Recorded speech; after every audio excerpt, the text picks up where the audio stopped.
Okay, a very warm welcome to everybody. So today's topic is Introduction to Legal and Security Issues in E-commerce.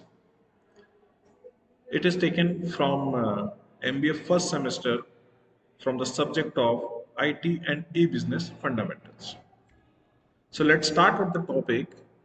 The first part of this topic is around about electronic payment systems.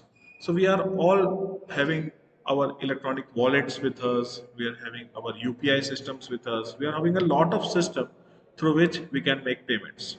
So first of all, we should know what e-payment or electronic payment is. Basically, it is any digital or financial payment transaction that involves currency transfer between two or more parties, right? So, implementation of electronic payment system is in its infancy and still evolving. We are having a lot of payment systems, and the payment system is still evolving a lot, right? Nowadays we are having bitcoins and cryptocurrencies also that are being introduced in many of the countries payment system. Electronic payments are far cheaper than the traditional method of uh, uh, payment, or like mailing out paper invoices and then processing payments received. These are far cheaper because it is done via electronic, and it is done via EDI systems also. So what are the electronic payment systems are there? We can payment via cards, we can electronic cash, we can pay via internet cash, we can pay via wallet, we can pay via smart cards. And this is a simple way of how electronic payment occurs. First of all, the customer, right? The customer here is connected to the merchant's website via internet, of course, and this website is providing payment card authorization by Visa, Mastercard, Rupee, and such other things. Right? That card is being issued by the bank of the customer. Then the customer's bank is being authorized here via internet connectivity, right?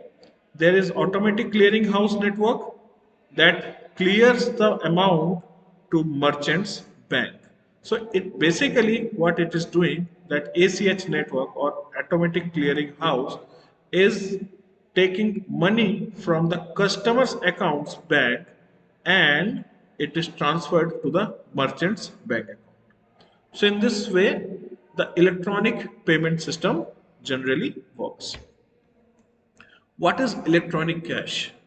So, electronic cash is a general term that describes the attempts of several companies to create a value storage and exchange system that operates online in much the same way that government issued currency operates in the physical world, right?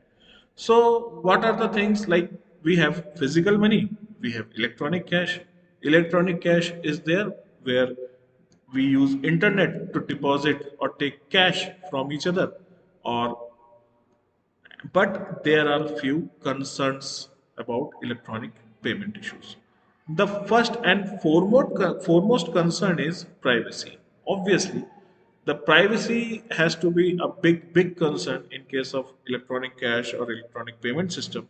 Second, the most important is the security. Obviously, we all want our cash, our payment system, or our money to be safe. So we deposit in banks. So it is basically it is very important for the banks to provide the proper security channel so that only the authorized person can do the transactions. Third one is independence. There are still a lot of things, a big concern about the independence. Like many of the organization and many of the banks doesn't supports all the um, channels of, yeah, all the parts of e-payment system, right? Like many of the banks in India are not, taking payments via bitcoins or something like that, right? Portability is big issue. I mean, if you are going India, so Rupee cards might not work, right? Convenience again is a concern about. Basically, convenience means you need not to take your cash anywhere. You can take your card, or you can take your wallet with you via mobile phone. You can easily transfer cash from one place to another place without getting the physical cash. Holding electronic cash, online and offline cash. Basically, there are two approaches to hold the cash: online storage as well as the offline storage. Online cash storage means that an online bank is involved in all transfers of electronic cash. There has to be one bank that has to be involved when we talk about online cash. While if you are talking about offline cash storage, it is a virtual equivalent of money. You keep it in your wallet, but it is same as the Paytm wallet. However, it must be prevent double or fraudulent spending. You can have your money in your wallet, and it can be very obviously spending increases if you are using your wallet also. But wallet money is not an online cash; it is an offline cash. So, what are the payment systems? Obviously, first one is the electronic wallets, and electronic wallets serves a function similar to a physical wallet. It holds like credit cards, it holds electronic cash, it has owner's identification and the owner's contact information, right? It provides owner contact information at an electronic commerce site's checkout counter. Some electronic wallets contain an address book also. Like Paytm has all these things that it contains. Now, it is very important, very important to have cyber law when we are talking about e-payment or e-commerce. Fine. So, obviously, we have no dedicated e-commerce laws in India. Fine.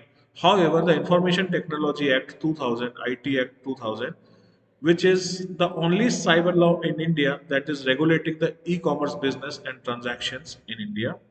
The e-commerce law of India is primarily incorporated in the Information Technology Act 2000 and takes care of legal obligations of both the sellers and buyers of goods and services in cyberspace. Cyberspace means internet. The IT Act 2000 prescribes rules and norms for online contract formulation. The traditional concepts of offer, acceptance, etc., as applicable under the contractual laws has also been covered by the IT Act 2000. The Act legalizes the Act legalizes the email and gives it the status of being valid form of carrying out communication in India. So a valid form of communication in India can also be treated in email. Fine. This implies that email can be duly produced and approved in a court of law. Thus, can be regarded as substantial document to carry out legal proceedings. The Act also talks about digital signatures and digital records.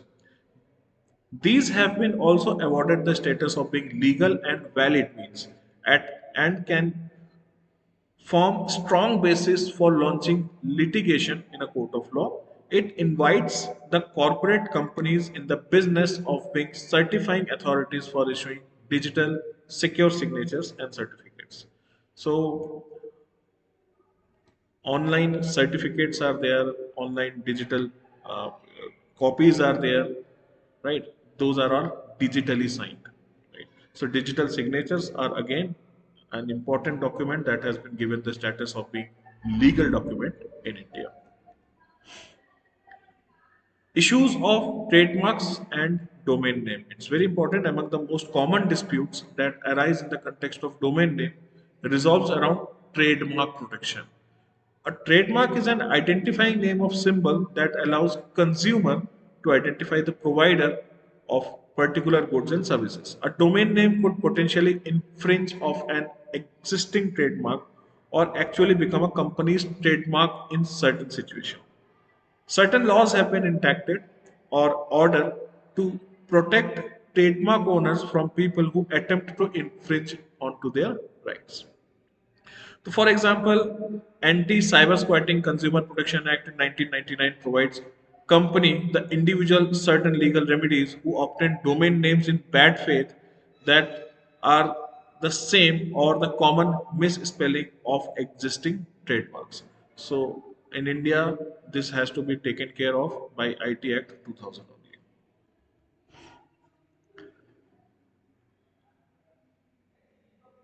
So this is it for today's session. We will continue the session in our next slide. Till then, bye bye. Take care.